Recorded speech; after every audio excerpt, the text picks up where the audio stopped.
حال دنیا را بپرسیدم من از فرزانه، گفت یا آب است یا خاک است یا پروانه. گفتمش احوال عمرم را بگو، این عمر چیست؟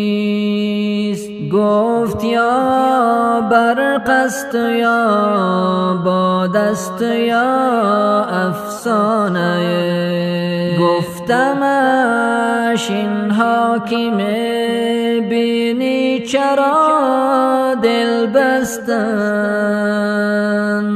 گفت یا خوابند یا مستند یا دیوانه. گفت یا خوابند یا مستند یا دیوانه.